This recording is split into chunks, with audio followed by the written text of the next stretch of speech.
you should be a monster. You know, because everyone says, well, you should be harmless, virtuous. You shouldn't do anyone any harm. You should sheath your competitive instinct. You shouldn't try to win. You know, you don't want to be too aggressive. You don't want to be too assertive. You want to take a back seat and all of that. It's like, no, wrong. You should be a monster, an absolute monster, and then you should learn how to control it. A harmless man is not a good man. A good man is a very, very dangerous man who has that under voluntary control. When I was younger, I had this image in my mind of what does a man look like to me? And I got all these people who were badasses, characters. And in my mind, I became that. And that's what kept me going a lot. And after becoming this guy, that is the biggest thing I can ever do in my life, is I became that guy. It's the men that have the most, what would you call it? It's not aggressive exactly, but we'll leave it at that. Aggressive and fearless temperaments that can be the best men, but it's like having a very powerful dog.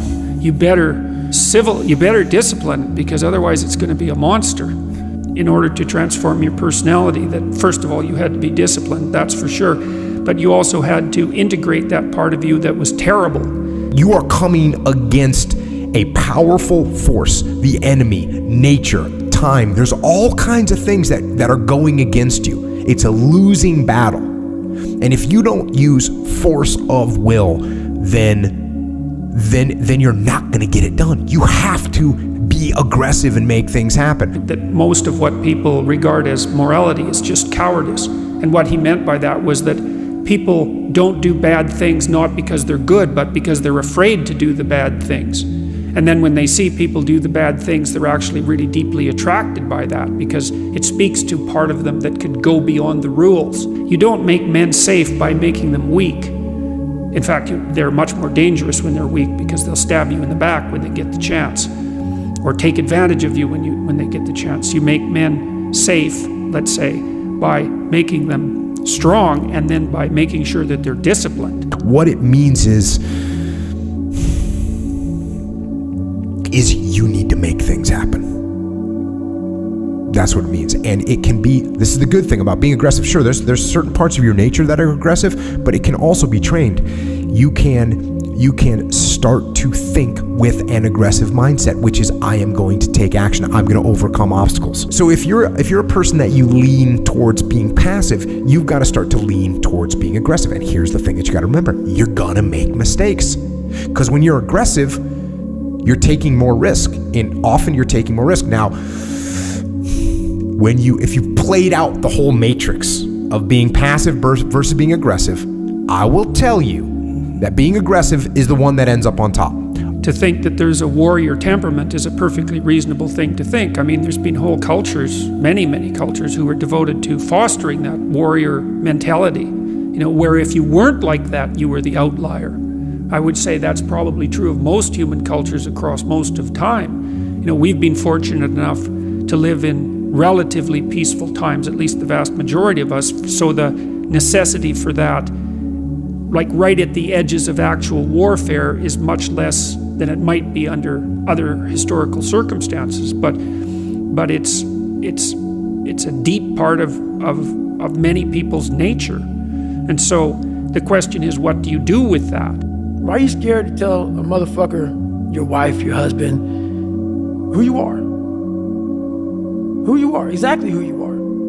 And that was the problem I had. That's the problem that a lot of us have in life. No one knows who you really are. Unless you can think the way that an evil person thinks, then you're defenseless against them, because they'll go places you can't imagine, and then they win. And so the best men I've met, it was interesting even when I was in junior high and high school, because most of my friends dropped out, you know, by the time they were grade 10, thereabouts. And a lot of them were guys who developed physically. They're pretty powerful, and they were just damn sick of putting up their hand to go to the bathroom. It was like, you know, they're not doing that anymore. One of my friends got kicked out when he sort of challenged the gym teacher, you know, physically. And the gym teacher, he could do an iron cross. He was a tough guy, and so it was no trivial matter for my friend to stand up to him, but he got expelled anyways.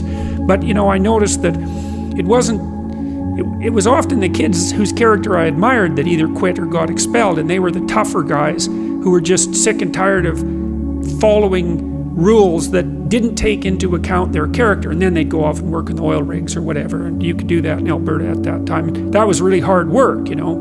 There are variants of hero archetypes that are relevant to women, and one of them is Beauty and the Beast. And you know, Beauty isn't interested in the guy who isn't the Beast. She's interested in the guy who's the Beast, and that's exactly right, but she's interested in the guy who's the Beast that can be civilized and disciplined, right, and who can use that in the service, well, let's say, of a family. And that's exactly, well, that's exactly how it should be. But what I do is I make sure that my family has everything they need. Everything they need, so they can leave me the fuck alone. I make sure you're happy as fuck, because I gotta go to work. And I don't mean smoke jumping. I don't mean running. I mean all of it. It takes I can't have you in my fucking shit. Can't. So I know for me to have a family, I gotta make sure that you realize I'm gonna give you everything you need, so when you start bitching at me, I'm gonna say, look, hang on. I dedicated my life to give you everything you need. I need this time right here. For me to be the best I can be, because this journey started without anybody. And I make sure everybody knows that who comes in my life. That doesn't mean I won't give you what you need and what you want and what you desire. But I don't need money, I don't need fame, I don't need shit. So I give it all away. What I do need is to make sure that that willpower is worked on every fucking day and every night for the rest of my life. Because that's the one thing that's gonna keep me feeding you, keeping you where you need to be. Because once that willpower is gone, 300-pound David Goggins, he may not look like it, but I will walk around with it. I was always afraid of what you might say or how you're gonna feel or whatever. You got feelings. You have a life that you have to live. So it's important that whatever's on your mind, you let that person know. Therefore, you're giving them the option to be with you or not. This is who I am. If you don't like it, that's good, man. I got it. But this is David Goggins. So there's that honest conversation is very important, man. So everybody knows where they stand. That person may not be for you. That's all good.